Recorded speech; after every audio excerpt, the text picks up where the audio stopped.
Please note that this talk is being recorded and will be posted on the Galiano Library's YouTube channel. If you don't want to appear in this recording, you should turn off your video. All participants are asked to stay muted during the talk other than the speaker.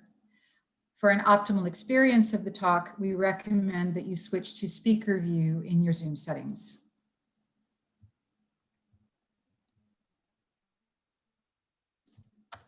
For the question and answer time that will follow today's talk, we ask that you write using the chat Zoom function that you'd like to ask a question.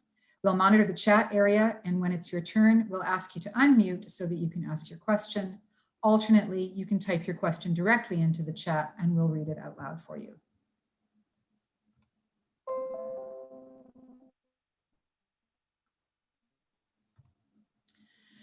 It's my great pleasure to, I'm delighted to introduce our speaker today, Evelyn White. Thank you so much, Evelyn, for your generous participation in today's event. Evelyn is a writer, scholar, former Gulf Islander, and old friend of Galiano. Her photonarrative book, Every Goodbye Ain't Gone, published in 2009, powerfully documents Black histories and futurities of Salt Spring Island.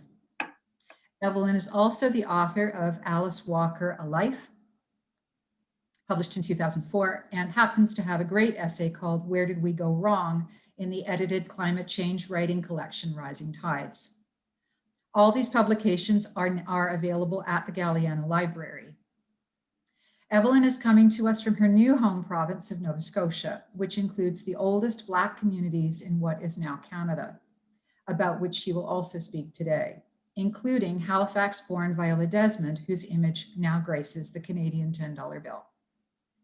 Evelyn was born in the same Chicago hospital as playwright Lorraine Hansberry and First Lady Michelle Obama. She also wants us to know that she loves coconut cream pie. Welcome, Evelyn. Thank you very much for being with us today, and I'll turn it over to you. Thank you so much, Kate. I'm really happy to be here.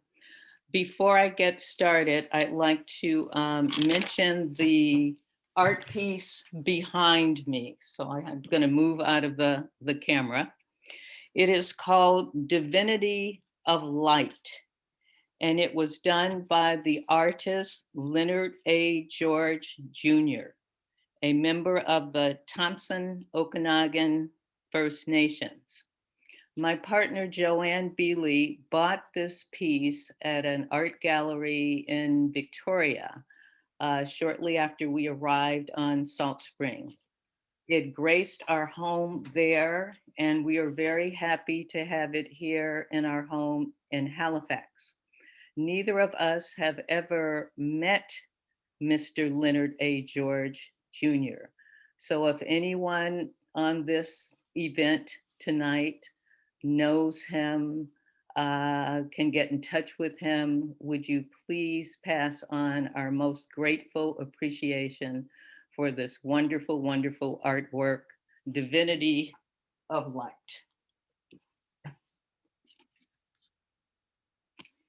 As I'm sure many of you know, the title of my presentation, Who Do You Think You Are?, takes its name from the 1978 short story collection by writer Alice Munro. The title story turns on the memories of Rose, a former resident of a small Ontario town, and references the sentiments of those who felt that Rose fashioned herself as better than those who never left the community. I admired this story for its skillful examination of freedom and the factors that inspire some people to achieve their full potential, setbacks notwithstanding. To my mind, it's a narrative that speaks to those who've taken a considered look at the constraints in their lives and made a decision to take positive action. As such, the story is emblematic of Monroe's own life as one who defied 1950s era conventions that mandated women to find satisfaction mainly in marriage and motherhood.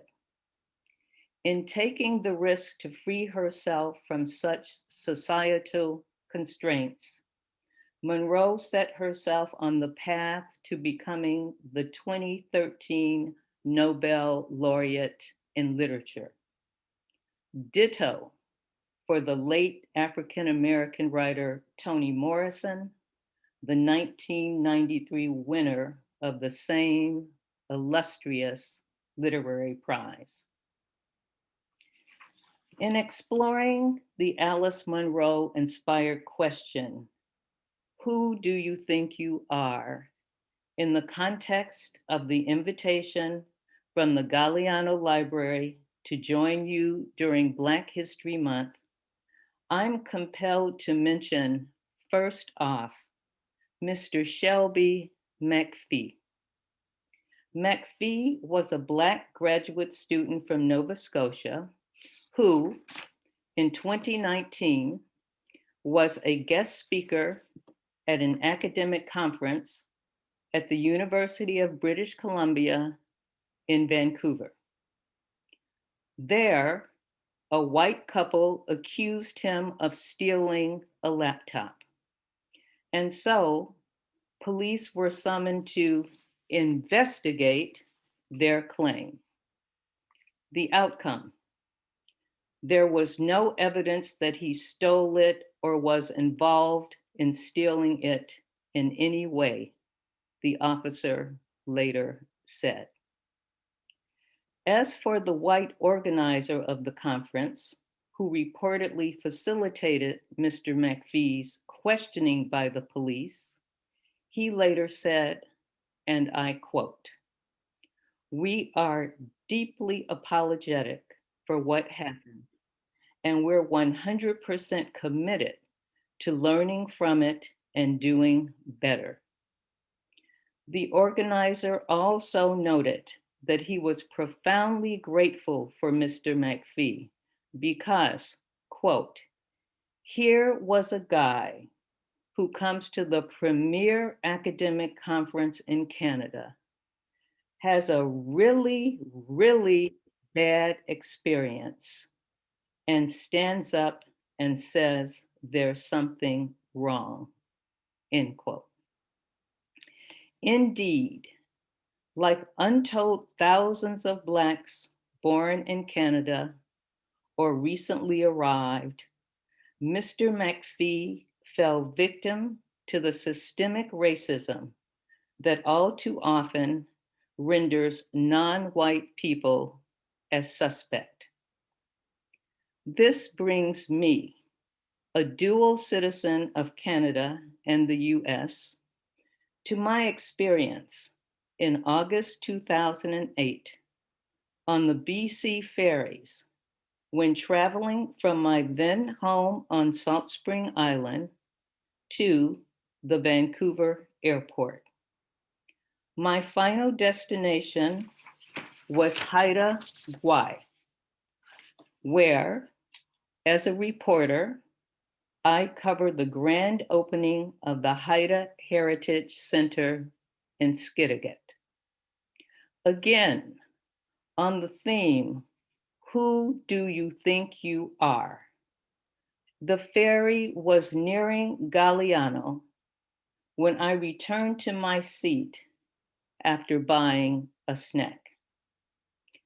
Within minutes of my getting resettled, a white woman approached and accused me of, quote, going through her bags, end quote, which were stacked on a nearby seat. She hurled this accusation in a voice loud enough for other ferry passengers to turn their heads in our direction. Stunned, I responded that I had not touched her bags and that I thoroughly resented her accusation. And here, I wish to remind you that I am a trained journalist. That is to say that I traffic in fact, not fiction. To my pushback on her allegation, the white woman said to me, and I quote, "I don't care if you're a rap singer." Just let that sink in. She said to me, "I don't care if you're a rap singer." I could not make this up. She said this in a voice loud enough for every passenger within earshot, all of whom were white, to hear. To a person, they all put their heads down. Now, I am a full-grown Black woman who did not then nor now need a white person to vouch for my integrity. But I must say that I was surprised by the blanket of silence from those who'd been eye and ear witness to the exchange. So I picked up my bags and moved elsewhere because, in the context of who do you think you are, I did not want to be in the vicinity of a racist for whom my presence on a BC ferry somehow conjured in her queerly twisted and troubled mind images of Queen Latifah or Foxy Brown. I also knew that the cosmic forces had gifted me with what the young folks call receipts. That is to say that people of African descent and other so-called racialized groups born here or recently arrived have gathered receipts on Canadian culture and found it wanting. Since the murder of George Floyd and the global emergence of the Black Lives Matter movement, there's been a deluge of listening and learning from white Canadians purportedly now committed to a so-called racial reckoning. Set against this surge of white wokeness, I published an essay in a Nova Scotia magazine that I crafted in the form of an open letter to Mr. Floyd. With slight revisions for this presentation, it read in part, "Dear George Floyd, the white folks have been apologizing and issuing solidarity statements and compiling diversity reading lists and seeking out our voices non-stop.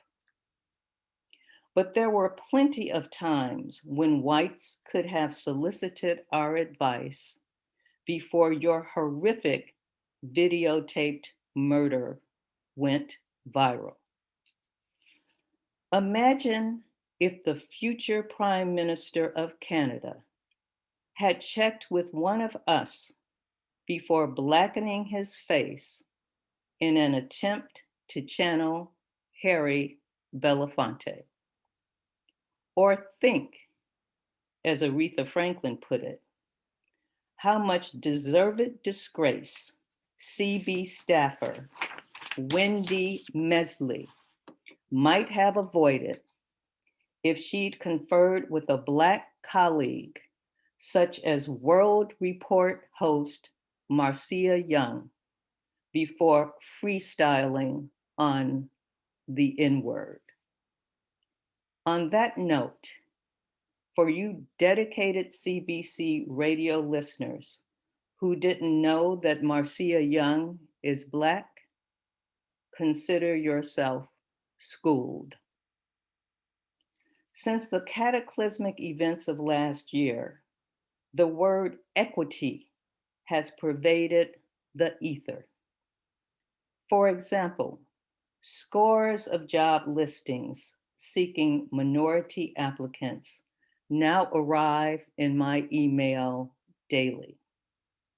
Among them, there is a posting from a major university in Halifax, where I've lived since leaving Salt Spring in 2012. The listing notes that the institution is, quote, strongly committed to fostering equity, diversity, inclusion, and accessibility, end quote. As such, the university seeks to recruit Black scholars to fill 4, count them, 4 tenure-track faculty positions in any discipline from anywhere in the world. My charge to those of you watching this presentation is to reflect on what it says about the racial contours of a major Canadian university, that the institution now finds itself in a frenzy to hire 4 Black scholars in a single blow. This, in the province, meaning Nova Scotia, that boasts the longest standing Black population dating back to the 1700s in this country. Indeed, the Black history of Canada begins in Nova Scotia. In my view, the rush to recruit 4 Black scholars in the aftermath of the murder of George Floyd speaks volumes about the systemic racism that has impeded the educational, political, sociocultural, and economic progress of African Nova Scotians. Sadly, it is the predictable outcome from the policies and practices in a province where the last segregated school was not shuttered until 1984.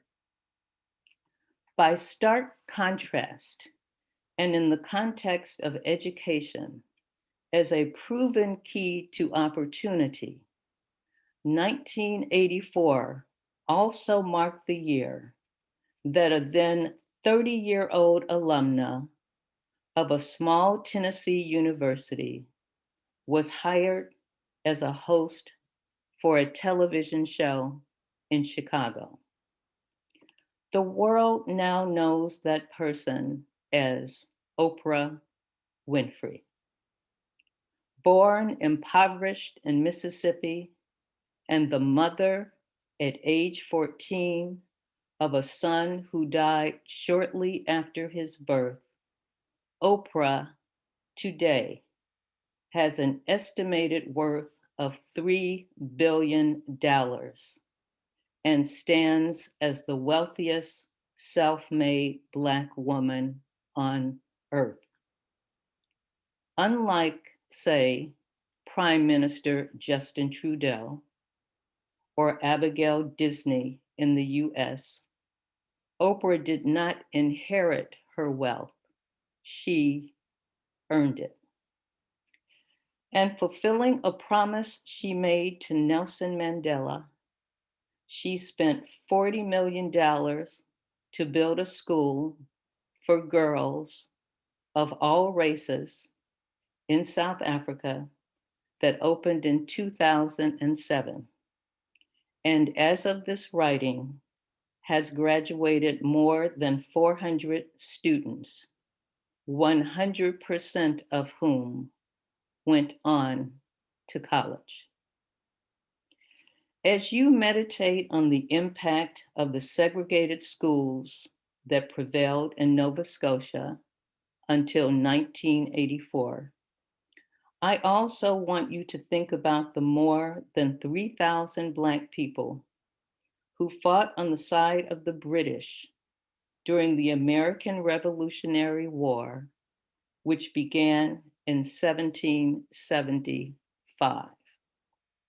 For their dedicated service, the Black Loyalists, as they were called, were promised land in Nova Scotia, where they could begin life anew. And so, between 1783 and 1785, this group of Black people arrived in Nova Scotia, where instead of the support they'd been promised, they were met with indentured servitude, hunger, violence, and oppression. This is a history that Lawrence Hill detailed in his rightly acclaimed novel, The Book of Negroes. Among that group, then the largest contingent of free Blacks in North America, was a man named David George. An impassioned minister, he established a church for the industrious Black newcomers to Nova Scotia. But threatened by their presence, a disgruntled group of white Nova Scotians attacked Reverend George and destroyed his home in July 1784. Emboldened, the white marauders set off a rampage of race hatred that swept through the community for more than a week. Back to the theme of who do you think you are? Meaning, how Canadians have historically thought of themselves. It's important for all Canadians to reckon with and reconcile the documented abuse exacted upon Indigenous people. Canadians are also compelled to own the fact that the first recorded race riot in North America was not in Detroit, nor in Newark, nor in Selma, Alabama, but that it took place in Shelburne County, Nova Scotia, when whites terrorized Black Loyalists. For those needing confirmation of an event that was likely never mentioned in a Canadian history class, Google Shelburne riots. Fed up with the abysmal living conditions and violence they'd suffered, more than half of the Black Loyalists determined to leave Nova Scotia, and in 1792 set sail for British-controlled Sierra Leone. Poet Afua Cooper recounts their departure in her amazing spoken word piece, 15 Ships, which can be found online. In bidding farewell to Nova Scotia, the Black residents of the province left themselves vulnerable to a still robust slave trade that was not abolished in the British Empire until 1834. A risk, meaning a return to bondage, that they found preferable to the cruelty of life in Nova Scotia. For an understanding of the full impact of the persecution early Blacks endured in Nova Scotia, let me remind you again that they comprised in 1783 the largest contingent of free Blacks in North America. They held this coveted status nearly a century before my African American forebears were freed from slavery by the Emancipation Proclamation signed by President Abraham Lincoln in 1863. In other words, with a head start of almost 100 years over African Americans, African Nova Scotians were poised to emerge as the continent's shining example of Black achievement, prosperity, and excellence. In my studied view of the history of the province, and by turn its place in Canada, I submit that the first Barack Obama should have been a native of Nova Scotia, that the first Oprah Winfrey should have likewise hailed from Nova Scotia.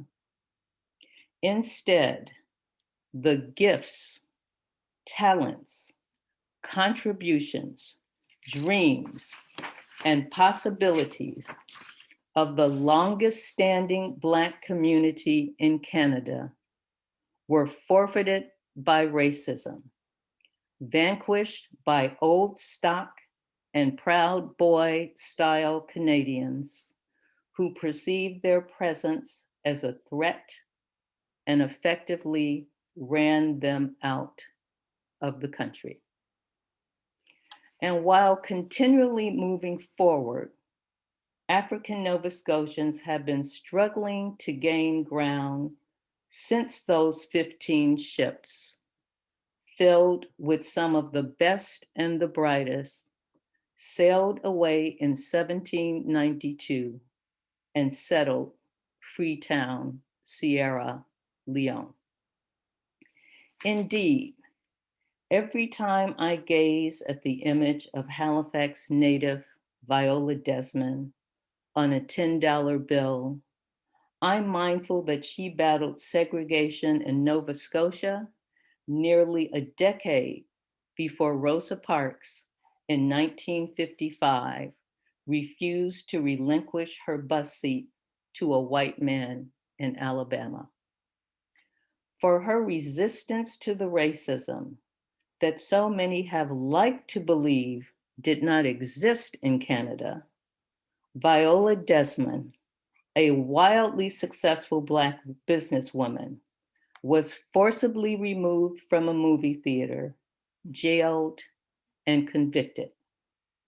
On the theme of who do you think you are, Viola Desmond, thoroughly aware of her justly deserved prominence, was so demoralized and enraged by her mistreatment in Nova Scotia that she left the province permanently for New York City, where she died in 1965 at age 50.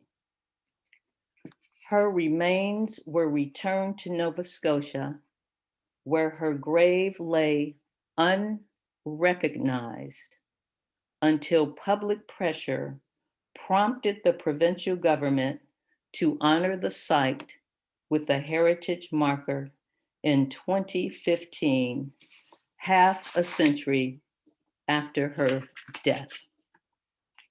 This past October, the marker was vandalized with, in the words of the police, quote, 3 highly offensive racial slurs, end quote. Rightly shamed by the harms and trauma that African Nova Scotians have endured over many generations, Stephen McNeill, the outgoing premier, issued a public apology to the community last fall. He said, in part, quote, on behalf of our government, we are sorry that racist institutions have failed you, your families, and your ancestors. I can't take away your pain or bring back the opportunities or lives lost, but I see you, I hear you, I believe you, and I am sorry, end quote. When I reflect on the educational opportunities that have been systematically denied African Nova Scotians, I immediately think of a Black man, John Craven Jones, who was the first teacher on Salt Spring Island. A college graduate, Mr. Jones was among the Black pioneers who migrated to the island in the late 1850s and who were the area's first non-Indigenous residents. Mr. Jones is featured in my book, Every Goodbye Ain't Gone, a photo narrative of Black heritage on Salt Spring that was published in 2009. As for a bit of background on the volume, I was standing in my living room on Salt Spring, my home from the early 2000s to 2012, when one of my books, The Sweet Fly Paper of Life, commanded my attention. First published in 1967, the book was a collaboration between two celebrated African Americans, poet Langston Hughes and photographer Roy de Carava, and chronicled life in Harlem during the 1940s and 50s. All of a sudden, one of the ancestral voices that inspire all of my work told me to, quote, write a book about the Black history of Salt Spring, end quote. I asked my photographer partner, Joanne Bealey, if she'd research archival photos and take portraits of Blacks then living on the island, and she agreed. As is so often the case on islands, word quickly got around that we were working on this book. And one day, not long after we put it in motion, we received a letter from a white male resident of Salt Spring, a man that we'd never met.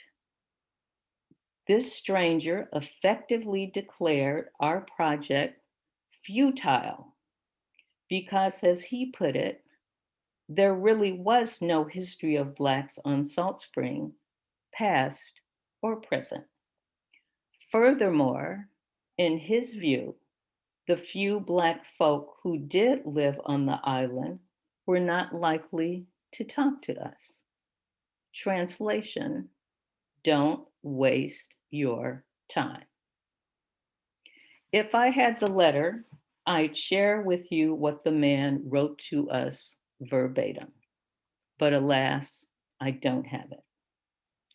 But suffice it to say that my response to his missive back then is the same one I maintain today. Who asked you? And I can tell you that such demonstrations of white privilege are not that uncommon on the famously bucolic, artsy craftsy, enlightened Southern Gulf Islands. And the sooner folks wake up and smell the free trade coffee on this matter, the better it will be for everyone. Back to the theme of who do you think you are? The Blacks who settled on Salt Spring in the late 1850s were fleeing increasingly repressive laws that made it legal for previously enslaved people who'd secured their freedom in states such as California to be captured and returned to bondage.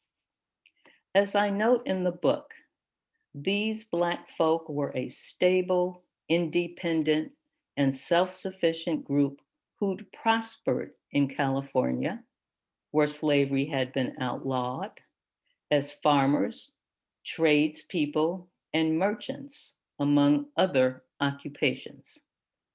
Many had bought their own freedom. What a concept. And later that of family members. They knew who they were, meaning the best and the brightest. In the words of Toni Morrison, they had a stalwart source of self-regard, and having survived enslavement, were not about to withstand any more degradation. Morrison would later find the source of her acclaimed novel, Beloved, in the true life story of Margaret Garner, a prototype of the caliber of Black people who settled on Salt Spring. Garner was an enslaved Black woman in Kentucky who'd fled with her children to the free state of Ohio in 1856.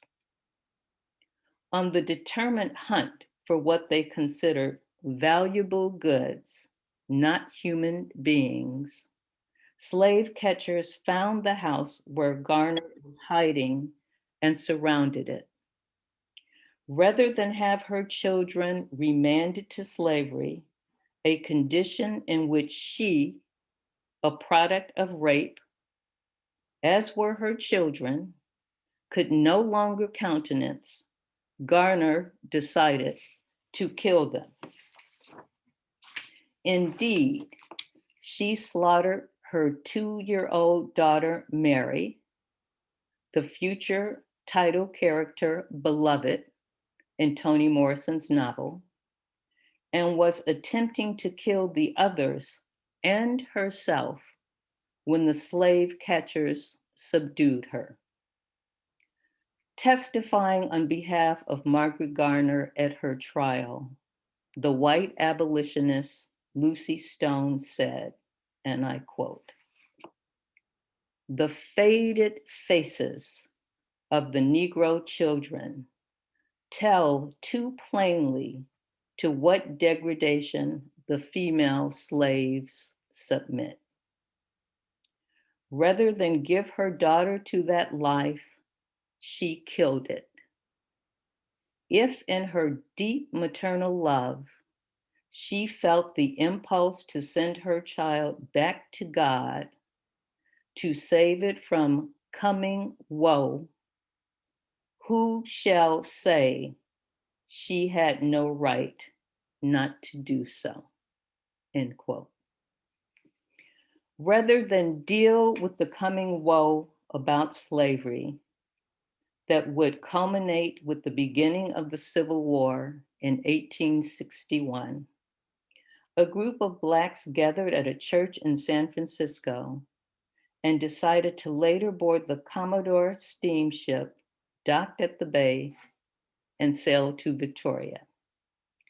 They'd been encouraged in their departure by a stately man of color, Sir James Douglas, the first governor of what would become the new colony of British Columbia.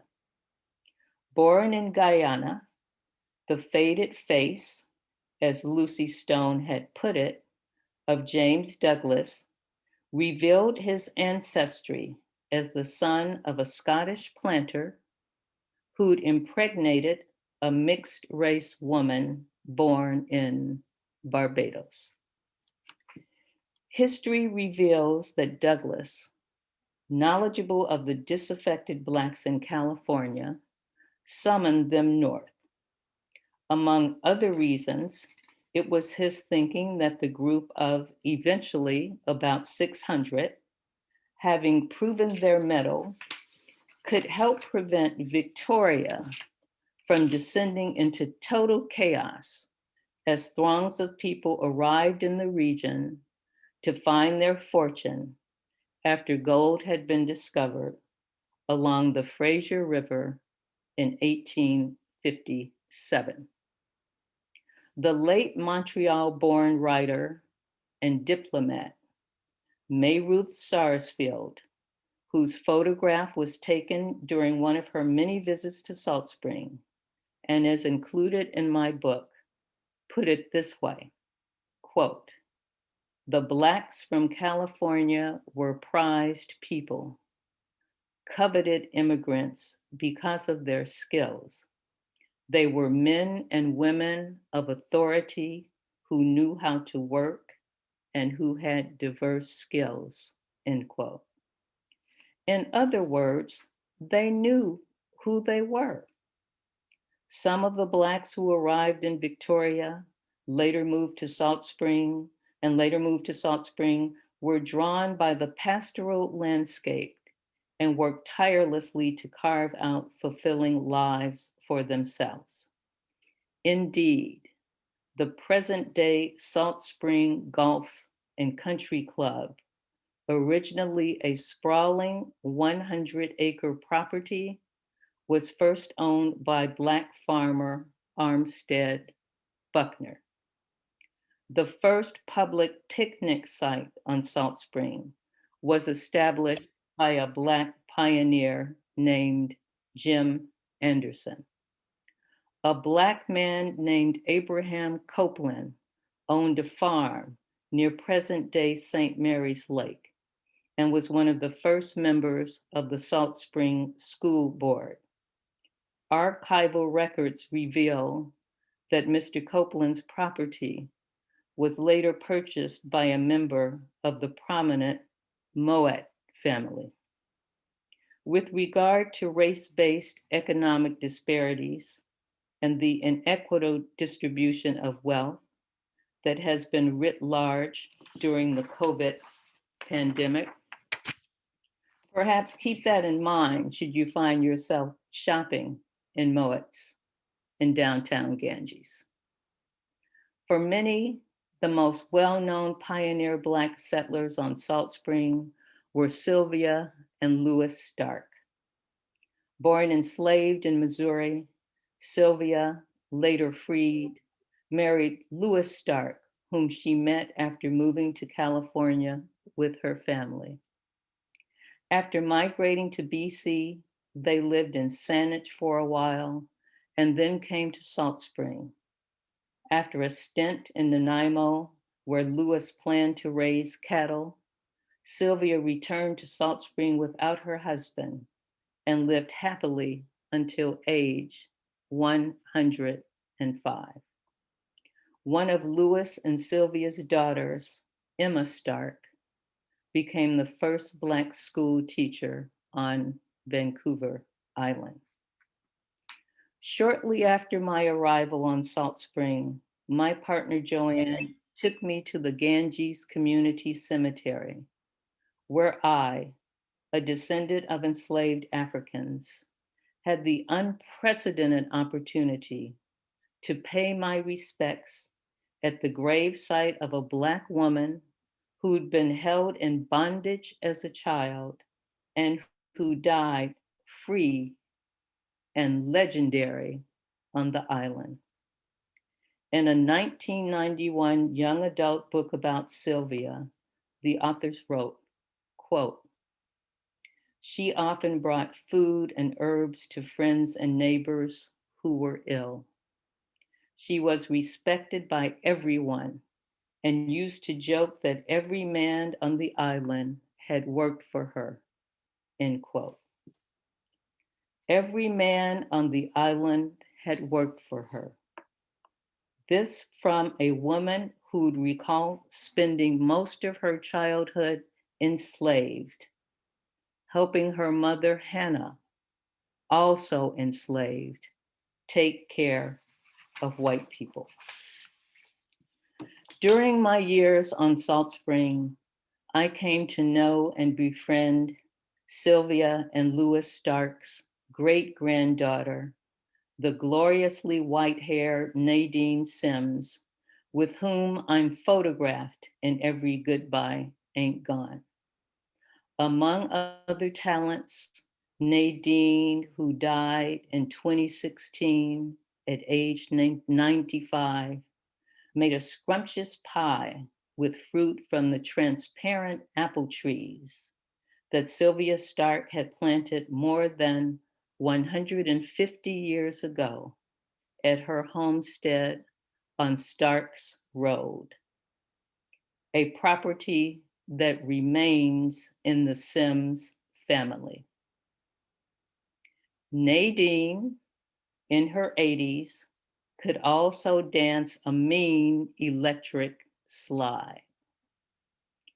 A few years before Joanne and I left Salt Spring, we heard that Nadine, born in 1921, had never had a birthday party on the actual date of her birth, January 1st.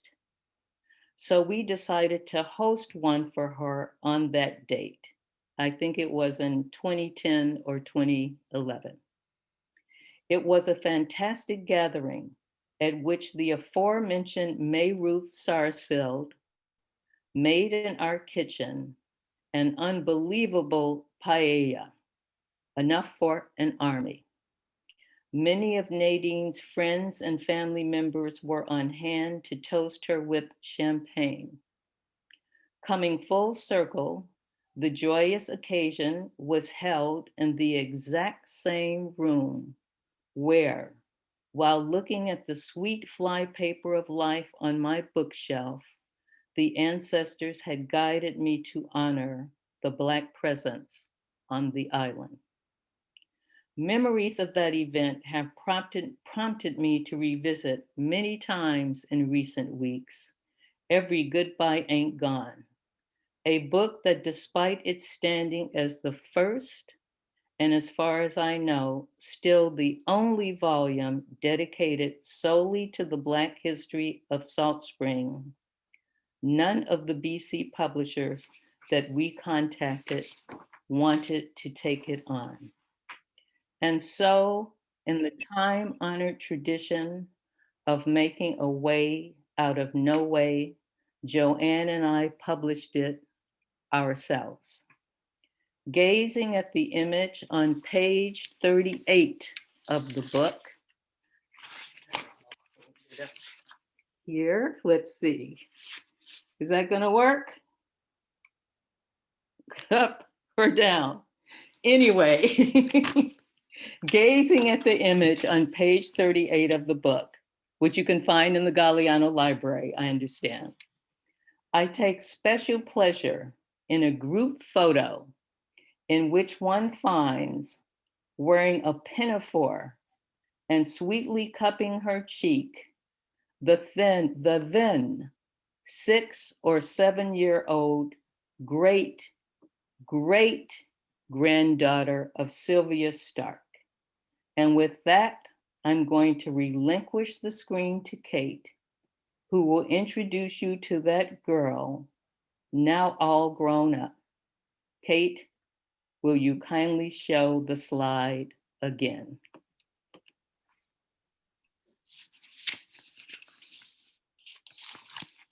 Thank you so much, Evelyn. It's my great pleasure to introduce today Judy Nadine Sims, who is the great-granddaughter of Sylvia Stark, who is pictured here at age 105. Judy Nadine Sims was born to James and Nadine Sims. Judy and her mother are direct descendants of Salt Spring Island pioneers, Lewis and Sylvia Stark. Judy has lived on and off Salt Spring since the ripe old age of 5. Off Salt Spring, she has had a rich and varied life full of firsts. She was a drum majorette. She auditioned to sing at the famous San Francisco nightclub, The Hungry Eye, when she was just 17. She was the first Black American to volunteer with the Monterey County Sheriff's Office, and also the first to be hired by what was then the Monterey County Welfare Department. She has even worked as a big rig truck driver. On Salt Spring, where she lived full-time from 1978 to the mid-2010s, she was especially well known as a jazz singer, and as the lead singer of the ensemble Sweetwater and Co., whose many gigs included opening for Leon Bibb in Nanaimo. Judy's also the mother of 3. We are delighted to have Judy Sims with us today. Judy, you should be able to, you should be there. All right, I'm going to do what I can. It says my video is stopped. You are there. We can see you and we can hear you. Oh, Oh, now you're muted though.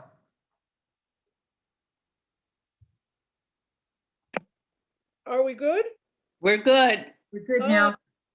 Hello, Catriona, and certainly to my forever friend, Evelyn. You take my breath away. Oh, The sting of fresh tears. Thank you very much. So, okay, so we're off and running. yes, we are. Well, it's wonderful to see you. Greetings. There you are, I presume, in sunny Arizona. I'm here in ice-ridden, Halifax, but through the wonder of this technology and Kate's wonderful stewardship, we've been able to have this visit and reflection and reviewing of our history. Mm-hmm. So I would like to begin by thanking you for being exactly who you are, a woman of great faith, a woman of great endurance, a woman who has stood the test of time and is still here. Yes, thank you. And I'd like to ask you to share with the viewers, who I don't know where they all are, but I would like you to share, because it's so rare for people of African descent, because of the history of enslavement and violence. It was just, I could not believe it when I stood at the gravesite of your great grandmother, great grandmother, and realized that I was looking at the grave of a person who'd actually been enslaved. Yes. And was freed. And I had never done that before. I haven't done it since. There are not that many places where we can be in commune with that sort of history. So I wanted to ask you to share, and if I haven't had that experience, I am nearly 100% certain that others on this, technology situation have not had that experience. So I would like you to share what it was like for you to grow up in such a family, such a trailblazing family, and when and how did you come to learn that your bloodline stretched back that far? Not only that it stretched back, we all know that we are descendants, but that you knew those people, their names, and that the history was in some ways tangible. Yes. You come to understand that. It was a wonderful thing as a little fella. My sister Bonnie and myself, we were ages 5 and 6 respectively. We were in the same house, the same kitchen with my great grandmother's daughter, which would have been my great grandmother, Marie Wallace, Sylvia's daughter.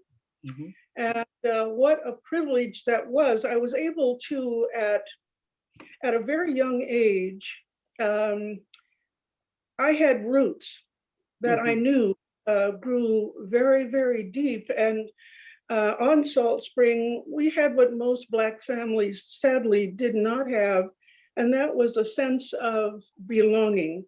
Mm-hmm. When did I know about my family's bloodline? I can't remember ever not knowing.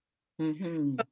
In that, my great-grandmother, Marie Wallace, Sylvia's daughter, my grandmother, my mother, um, constantly they talked about our family's history. Now, mind you, Marie Wallace is the one who was insightful enough to chronicle. She Yes. wrote the history, so that in and of itself is, and has always been a blessing to us. The family was always or constantly being asked for interviews Uh-huh. by different, various history buffs and folks of that ilk. So, in answer to your question, I can't remember a time of ever not knowing of our family's bloodline. Mhm. Yeah. And what was it like for you to spend summers on Salt Spring? Did you have a sense that you were going to a different country, or what was your understanding of Salt Spring? You said you knew you had roots, but what was it like to be there? Coming from my, history as a daughter of parents who left the segregated South, they Mm, never went back because it mm, represented pain and lynching. I had neighbor kids who went back every summer because their parents were from Mississippi. And I mhm. used to really feel that I might not ever see them again because there was such terror related to returning to the South. So I Yeah, never had that experience. My parents were like, we are done with Jim Crow in the South. So what yeah. was it like for you as a child to come to Salt Spring? The contrast was really rich in that my sister Bonnie and I, again, we were at such a very early age, but because both my parents worked, we came to Salt Spring 3 months out of every year for approximately 8 years of our young lives. Um, so every summer we put away our ropes and traded them in for croquet mallets. Uh-huh. We uh, we were probably, for the first time in our lives, frightened to death of snakes. Our neighbor friends, the Reynolds, who lived just down the holler, if anybody understands what a holler is, on Salt Spring, we dealt with the snakes, and we dealt with outhouses, and so life was good. My grandparents, my grandmother was fiercely protective of Bonnie and I, and I remember times in Stanley Park and in Butchart Gardens where whites were always insistent on taking our photograph, and my grandmother would not have it. It Mm-hmm. was thinking that they would take the pictures in some way we would be exploited Mm-hmm. by them taking pictures of us. But I should mention that growing up on Salt Spring was one of the great joys of my life. Mm-hmm. Even at an early age, and then later in my later years. There is one correction. I did not move to Salt Spring in the 1900s. I came back to Salt Spring in 2000 and was Okay. 2016. But both of those experiences will live in my heart forever. My grandmother, who was just an exceptional cook and baker, I fondly remember my grandmother making the best sockeye sandwiches, and we always had fresh strawberries and fresh cream from our cow, Black Angus, named Dinah. And there's nothing better than fresh cream. And if any of you out there know about fresh cream from the cow. Also, Sylvia's daughter, my great-grandmother, Marie Wallace, every morning made, and she cooked for about an hour and maybe 2 hours every morning on the old wood stove, cooked steel cut oats, and that was our porridge.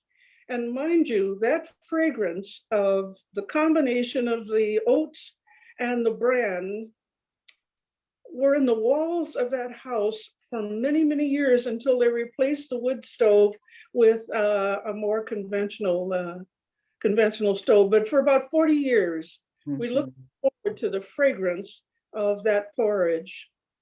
Yeah. That's wonderful. And one of my, most precious memories of visiting you there at the homestead was getting a delicious glass of water. And I remember you telling me that, that the homestead had the best water on Salt Spring. And I have often thought about that water and how refreshing, it was, especially now thinking about the people in Texas who have no water, or thinking, oh, they should have some, Stark water, it was such delicious water. And I think emblematic or symbolic of just the cleansing love and nature and refreshment and replenishment that I certainly felt knowing you and your family on Salt Spring.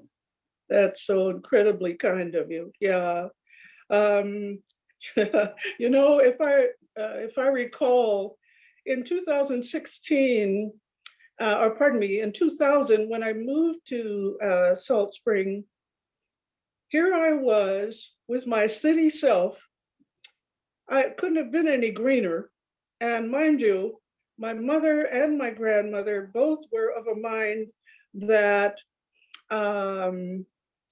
you live life and learn by your experiences. And so sink or swim mentality that they always had. So there I was nearing winter with 2 dogs, and I came away from, my takeaway from living on that island was just knowing I had been privileged to live on land that had been cultivated by my ancestors who had the spiritual grit and the intestinal fortitude to survive. And what a privilege it was. It will always remain some of the richest years of my life. Oh, thank you. Well, Yeah. for sure, our friendship has enriched me, in such profound ways. So I'm going to stop now, Kate, and let others ask Judy some questions, because this is a rare, rare opportunity to converse with this wonderful woman. Thank you. Wow. Thank you both so much. What a privilege to hear both of you speak. I'm delighted to open the floor to questions, both of Judy and of you too, Evelyn, I hope. Just to remind you, if you would like to ask a question, can you please indicate in the chat that you would like to ask a question, or just type your question directly into chat. If you would like to speak, I will unmute you. If your video is off, could I please ask you to turn your video on while you're asking your question, so Evelyn and Judy can see who's asking.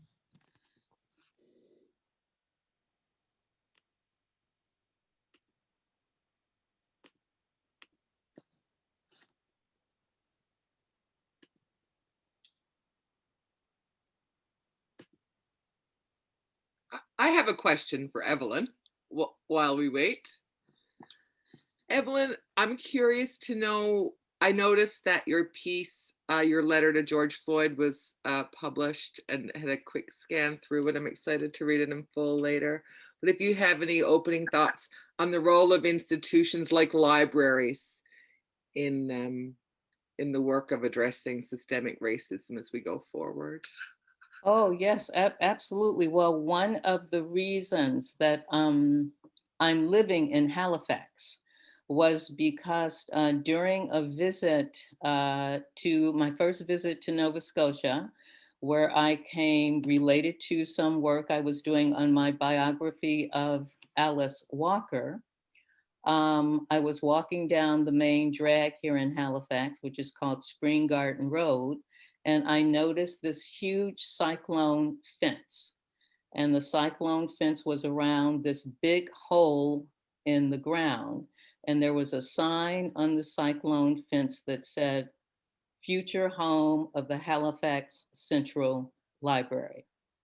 I remember standing there and thinking about how rare it was during that time for a government, a city government, to devote funds to building a library. I was quite taken by it.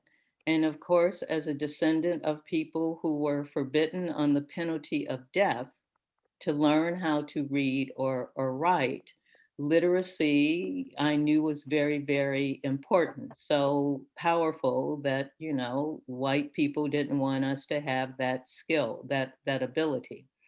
So libraries have been in my life central, pivotal spaces that provide equal access. Everyone is welcome in a library here in Halifax. They have recently gotten rid of all the library fees. There is no penalty for bringing back a book late. So libraries have been very, very important to my life.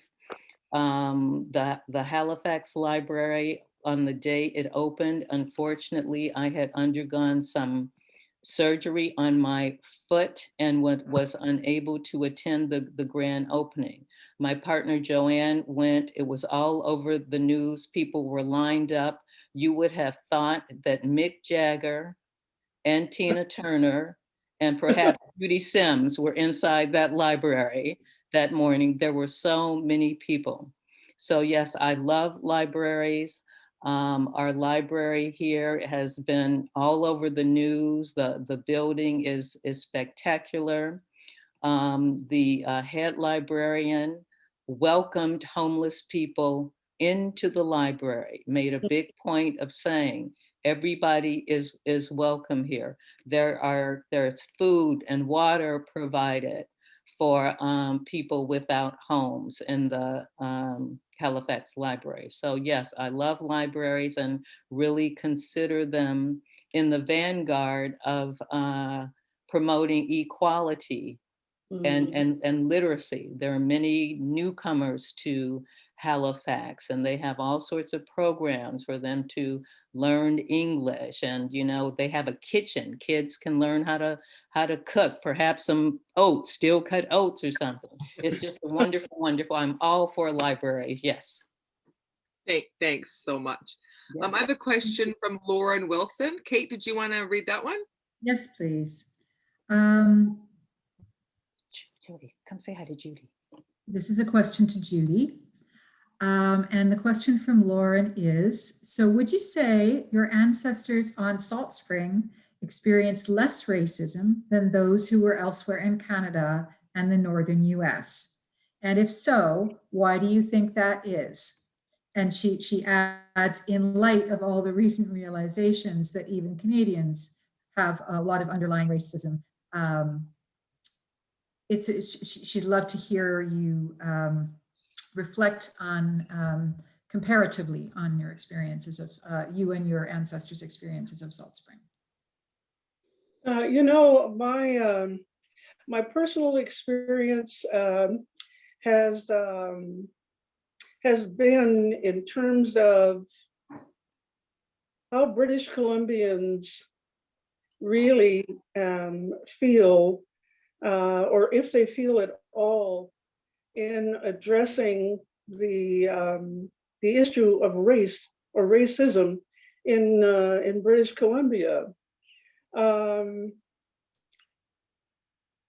would have to answer that by saying my experience has been one of dissatisfaction, whereas my great-great-grandfather was pushed off of a cliff by a fellow by the name of Hudson, who was a ranch hand of the very rich family Dunsmuir of Nanaimo. So conversation for me as a child was, and we were, like the song, very carefully taught to be on guard. So when I moved to Salt Spring in 2016, or 2000, pardon me, I experienced a number of racist situations. One was when the Moet clothing store, oftentimes they will put their wares outside tourists to come and look through the racks of clothing and whatnot. And I remember the first time that I drove up and I sat for a while and I looked at the whites that were looking through the clothing, not bothered by any salespeople. I got out of my car, and as soon as I walked over to the clothing rack, I was approached by a saleswoman there. And I looked at her and asked her, could I help you? And so at that point, she didn't answer me. She just started leafing through the clothes as if she was looking herself to buy something. So I thought I would test this out, and not arrive at any quick conclusions. I came back again a few weeks later. It was still tourist season. And I watched the same scenario play itself out. I watched whites coming and going. No one ever came outside to bother them while they were looking through the clothing. And I got out of my car once again. And as soon as I got to the clothing rack, someone else came out, another salesperson. So at that point, I asked to speak to the manager. And as is something that not only Evelyn and myself, but I think every Black person on the planet, we have been followed around in department stores, you name it. There's always that looming, maybe we might take something that doesn't belong to us. So I gave the manager a good talking to and told her that I would not tolerate that kind of profiling. She was beside herself with apology. And mind you, I tested it out a few more times, knowing myself. And no one dared come out and act as if they were, trying to find out what I was doing. I also had an incident on Salt Spring where I walked into the country grocer and a fellow ran through in blackface. And as soon as I saw him, I gave chase. And I chased him all through that grocery store. Couldn't catch him. I figured he was young, a lot younger than me. So he got away from me. But what didn't get away from me was a letter to the Driftwood, the local newspaper. I was livid and beside myself that here in 2000, let alone any other year, that I would have to experience something like that. And so that letter was published in the Driftwood. I know in essence, what I was saying was, whoever that person was it was unconscionable for that person to run through there in full blackface and an Afro wig. So I don't know if that's answering your question to the extent of what you'd like me to, or not sure. Lauren, did you have a follow-up, Lauren?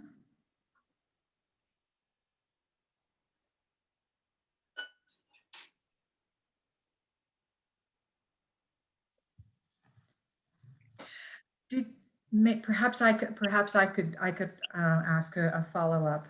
Um, did your family tell stories about were there cherished stories that were passed down from Louis and Sylvia about what they met when they arrived on Salt Spring?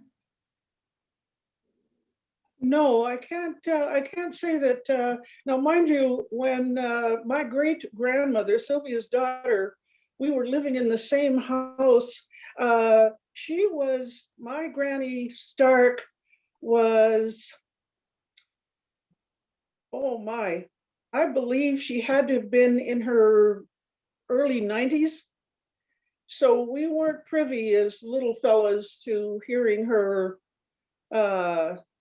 talk about her parents and the like, other than what she had chronicled in her writings.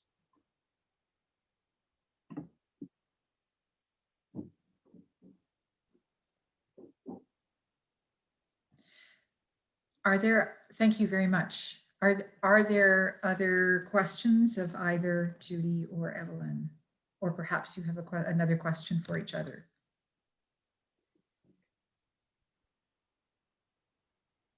Well, Judy, I know that you have a granddaughter now, Judy Jr. Yeah. So what, I can't remember her age, but what have you told her, or what will you be telling her about her lineage? Because she will be the, what, great, great, great, great Yeah. granddaughter of Sylvia and Louis. So what are you going to be telling Judy Jr.? It would be, I know a lot of things are better felt than telt, but I will do my utmost to convey to her the importance of grasping and holding on to this wonderful legacy that has been passed down to her. Mhm.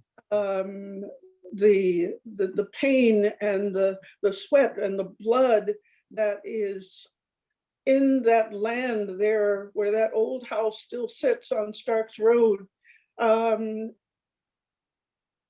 I would love to see or experience a day when just Judy Jr. and I can visit the island and just walk around the property, because the property and the ground, when I lived there, it spoke to me. Mm-hmm. The walls inside spoke to me. And I think it is a far better thing to just simply walk around and inhale. One gets a wonderful sense of what life was like when you see land. Even when you see land that has already been cleared, one can only imagine the hardships involved in clearing land and erecting a log cabin with an axe and a crudely made, they hooked it to an oxen, and made some kind of, I'm not sure what that device was, but I know it was made out of a tree trunk, and that's how they cleared the land. So yeah, I relish the day when we can walk that property. I think that's what it takes rather than words. Right. I do, if you can see, we did get one picture. I don't know, is that? Oh yeah, I can see it. Oh, you can see then? Yeah. We had we managed to get 5 generations. Wow. So you have in the picture,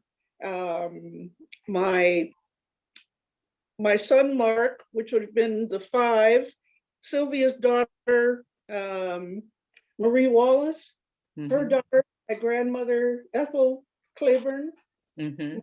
myself, and my mother Nadine Sims. So we did manage to get those 5 generations into one picture. That's wonderful. Yeah, that's a cherished photo there. Absolutely. So moving right along. Okay. What an absolutely amazing photograph. Thank you very much for sharing that with us. Surely. Are there any other questions? Okay. Well, I am so grateful to you, Judy and Evelyn, for your stories and for your powerful reminders of histories that have perhaps not been talked about by white Canadians or remembered in the with the power and the detail that they should be. I'm very grateful to you for bringing your thoughts about Nova Scotia and about the very old Black communities in Nova Scotia, and as well as about Salt Spring and the important Black heritage of that island, despite the jerk who said that there wasn't one. I'm very grateful. And on behalf of the library, I thank you very much for speaking with us. Thank you very much to to the members of the audience for joining us. And if I could please ask folks, even though it's on Zoom, even though it's on mute, to give a round of applause to our wonderful speakers today.